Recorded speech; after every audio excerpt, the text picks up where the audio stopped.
आयोग निष्पक्ष चुनाव के लिए जाना जाता है, लेकिन ऐसे समय में अगर एक लीडिंग पार्टी का कैंडिडेट दूसरी पार्टी द्वारा किडनैप करा लिया जाता है तो फिर निष्पक्षता कहाँ रह गई, फिर इफेक्टिवनेस कहाँ रह गई, कहाँ रह गई उसकी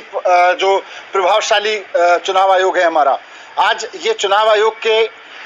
प्रेशर पर, चुनाव आयोग की निष्पक्षता पे भी ये सवाल उठ रहे हैं कि एक पार्टी एक कैंडिडेट को उठा लेती है, गायब कर देती है और उसके बाद में चुनाव आयोग सिर्फ ये कह रहा है कि हमने डीएम को बोल दिया है, हमने एसपी को बोल दिया है। मैं रिक्वेस्ट करूंगा चुनाव आयोग से कि सिर्फ आम आदमी पार्टी के कैंडिडेट का अपहरण नहीं हुआ है, पूरे लोकतंत्र का अपहरण हो गया है। आज के दौर में अगर कैंडिडेट को अपहरण कर लिया जाएगा, अगर चुनाव नहीं लड़ने दिया जाएगा, अगर चुनाव लड़ने के लिए कोई बाजिद हो और पूरी तरह से सक्षम हो तो उसका अपहरण कर लिया जाएगा, तो फिर चुनाव के मसले ही क्या रह गया, चुनाव के मायने क्या रह गए। अगर इस तरह से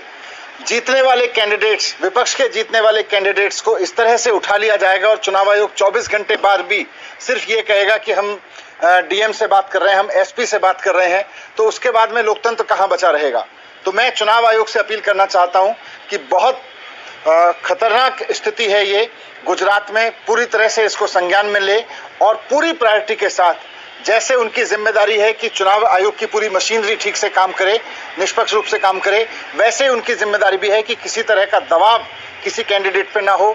और इस तरह की घटना किसी कैंडिडेट को अपहरण करने की ना हो। आज भारतीय जनता पार्टी ने जो कैंडिडेट का अपहरण किया है वो लोकतंत्र का अपहरण है। मैं मुख्य चुनाव आयुक्त से मिलने का मैंने समय मांगा है, मैं जैसे ही वो समय देंगे मैं उनके पास भी इस रिक्वेस्ट को लेके जाऊंगा। आपके माध्यम से भी मैं कहना चाहता हूं कि मुख्य चुनाव आयुक्त तुरंत इस मामले को इमरजेंसी के रूप में संज्ञान में लें। एक राज्य के विधानसभा चुनाव में एक लीडिंग पार्टी के कैंडिडेट का अपहरण चुनाव के पॉइंट ऑफ व्यू से कोई सामान्य घटना नहीं है, बहुत बड़ी घटना है। इसको ये ना लें कि हमने डीएम को कह दिया, एसपी को कह दिया है। तुरंत वहां हरकत में आके पूरी की पूरी मशीनरी लगा के हमारे कैंडिडेट को ढूंढने में और जिनके भी वो कब्जे में उनसे छुड़ाने में